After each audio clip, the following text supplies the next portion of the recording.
लढणाऱ्या नेत्याच्या मागे उभा राहण्याची महाराष्ट्राची मराठी माणसाची पद्धत आणि मानसिकता आहे। दिल्लीवाल्यांनी जेव्हा जेव्हा जबरदस्ती केली तेव्हा तेव्हा शरद पवार साहेबांनी मराठी स्वाभिमान दाखवण्याचं काम केलं आणि आज देखील मागच्या काही वर्षात दिल्लीश्वर हे शरद पवार साहेबांना नमवण्याचे आटोकाट प्रयत्न करत होते। सर्व मार्गाचा अवलंब झाला। अगदी शरद पवार साहेबांना 19च्या निवडणुकीच्या आधी ईडीची नोटीस देखील आली।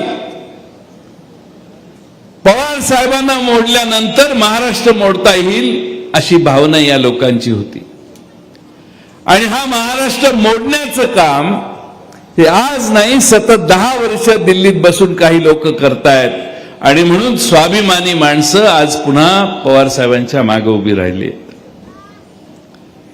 2019 साली